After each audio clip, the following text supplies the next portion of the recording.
Bonjour, et bienvenue sur Frenchflix. Aujourd'hui, je vais vous présenter un film d'aventure intitulé The Mexican. Spoiler à venir. Prenez soin de vous, et bon visionnage. À Los Angeles, Jerry Welbach percute la voiture du chef de la mafia Arnold Margolese. La police se rend sur place à cause de l'accident et découvre dans le coffre de Margolese un otage ligoté. Il est alors envoyé en prison pour 5 ans. En compensation de ce temps d'incarcération, Jerry est alors contraint de travailler pour le second de Margolese, Bernie Naiman, pendant 5 ans. Nous nous retrouvons alors 5 ans plus tard. Jerry a échoué sa dernière mission et est mis face à un ultimatum. Il doit choisir entre être tué ou aller au Mexique accomplir une dernière mission. Il est chargé de récupérer un pistolet légendaire pour Margolese, qui est sur le point de sortir de prison. Sauf que pour Sam, la petite amie de Jerry, c'en est trop. Elle ne peut plus supporter son travail de délinquant et le quitte juste avant qu'il parte pour s'installer à Las Vegas. Arrivé au Mexique, Jerry rencontre Beck. Beck travaille pour Margolese et doit lui remettre le pistolet. Ivre, il lui raconte l'histoire de ce fameux pistolet, surnommé « le Mexicain ». Il avait été forgé par un armurier pour le fils d'un noble qui devait épouser sa fille. Sauf que la fille de l'armurier était en réalité amoureuse de l'assistant de son père. L'assistant avait alors saboté le pistolet pour qu'il tue son porteur. Beck prévient Jerry que le pistolet porte malheur. Il lui remet alors le pistolet. Alors que Jerry le range dans sa voiture, Beck est tué par une balle perdue tirée lors d'une fusillade dans une fête voisine. Jerry appelle alors Naiman pour le prévenir de l'incident et apprend que Beck était en réalité le petit-fils de Margolese. Au même moment, sa voiture contenant le pistolet et le corps de Beck est volée sous ses yeux. Jerry parvient finalement à retrouver la trace de la voiture et repart avec. Il récupère le pistolet et prend en otage le voleur. Plus tard, il tire une balle dans le pied du voleur pour le ralentir et enterre le corps de Beck. Il se dirige enfin vers l'aéroport. Pendant ce temps, alors qu'elle se rend à Las Vegas, Sam est agressé par un tueur à gages dans les toilettes d'une aire de repos. Mais un autre tueur intervient et tue le premier. Il se présente alors à Sam sous le nom de Leroy. Il lui explique qu'il a été engagé pour la prendre en otage pour s'assurer que Jerry livre le pistolet. Progressivement, les deux se lient d'amitié, bien que Sam soit tenu en otage. Alors que Leroy conseille Sam sur sa vie sentimentale, elle comprend qu'il est gay et l'encourage à aller parler à un certain Frank, un agent postal qui ne cesse de faire des jeux de regard avec lui.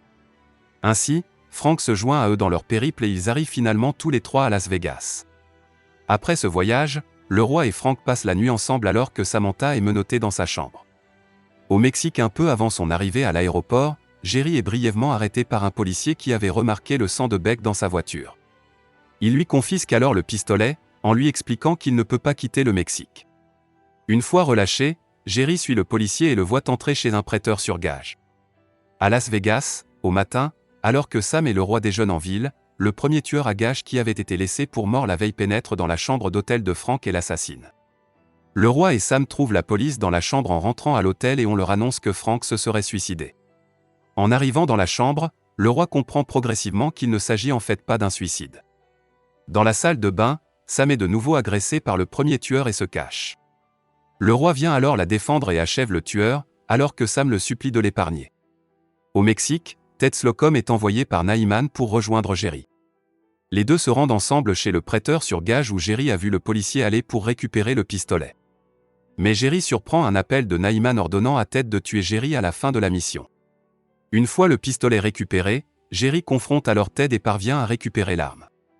Il laisse Ted en l'attachant dans la boutique avec le prêteur sur gages. Sauf qu'une fois arrivé à l'aéroport, Jerry réalise qu'il a pris le passeport de Ted au lieu du sien et revient alors à la boutique pour essayer de le retrouver. Comme Jerry n'a pas pris l'avion et n'arrive pas à Las Vegas comme prévu, Leroy reçoit l'ordre d'activer le plan B et part au Mexique avec Sam pour y retrouver Jerry. Une fois arrivé, Jerry est en fait méfiant envers eux et leur cache le fait qu'il a déjà le pistolet dans sa voiture. Il leur fait croire qu'il l'a caché dans un lieu secret, et propose de les y emmener. Sur la route, Jerry se dispute avec Sam et fait un accident. Alors que Sam part à pied, furieuse, Leroy lui trouve le pistolet dans la boîte à gants de la voiture. Il se prépare à tuer Jerry mais se ravise quand il voit Samantha marcher. Il propose à Jerry de l'aider avec la voiture. Soudainement, Jerry pointe à son tour son arme sur Leroy et le tue. Sam est désemparé mais Jerry lui explique que Leroy était un imposteur. En effet, il avait connu le vrai Leroy, qui était en fait un Afro-Américain qui n'avait rien à voir avec ce soi-disant Leroy. Le vrai Leroy était en fait le premier tueur à gages. Sur son cadavre, Jerry retrouve même le passeport de l'imposteur, qui porte en réalité le nom de Winston Baldry. Jerry comprend alors que Margolese a réellement engagé le vrai Leroy, mais Nyman a envoyé Baldry pour intercepter Sam, récupérer le pistolet et doubler Margolese. Il voulait vendre le pistolet lui-même et piéger Jerry. Alors que Sam et Jerry s'apprêtent à partir chacun de leur côté, Sam se souvient des conseils de Baldry et se réconcilie avec Jerry. Mais Jerry est kidnappé par les Mexicains qui avaient précédemment essayé de voler sa voiture. Il l'emmène dans un ranch, où se trouve Margolese, tout juste sorti de prison. Celui-ci explique à Jerry que Nyman jouait en fait un double jeu et cherchait à revendre le pistolet pour son propre profit. Il lui révèle que contrairement à Nyman, lui cherche uniquement à restituer ce pistolet aux descendants de l'armurier. Margolese explique alors à Jerry la véritable histoire du pistolet. Cette arme qui avait été fabriquée par un armurier pour le mariage de sa fille avec le fils cruel d'un noble, et sabotée par l'assistant, avait refusé de tirer pour le fils du noble. Elle ne fonctionne que dans les mains d'une personne digne de s'en servir. Seule la fille de l'armurier a pu tirer avec, en se suicidant pour échapper au mariage que son père voulait lui imposer.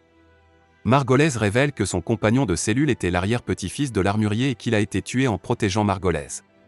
Il avait alors juré de rendre le pistolet au père de son compagnon de cellule pour le remercier. Jerry accepte alors de rendre le pistolet.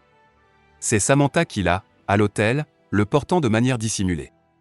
Mais une fois arrivé à l'hôtel pour retrouver Sam, Jerry et les Mexicains découvrent qu'elle est retenue en otage par Nyman. Samantha parvient finalement à mettre en joue Nyman avec le pistolet maudit. Mais Jerry la supplie de ne pas tirer car il craint que le pistolet maudit ne se retourne contre elle. En effet, le pistolet d'après la légende ne fonctionne qu'entre les mains d'une personne digne de s'en servir. Samantha appuie malgré tout sur la détente et une détonation retentit. Après quelques instants, Nyman s'écroule, touché à la gorge. Le tir déloge une bague du canon du pistolet, que Jerry utilise pour demander Sam en mariage. Les Mexicains récupèrent alors le pistolet et le retournent aux descendants de l'armurier, tandis que Jerry et Sam partent ensemble en voiture. La scène finale du film les montre recommençant à se disputer tout en roulant.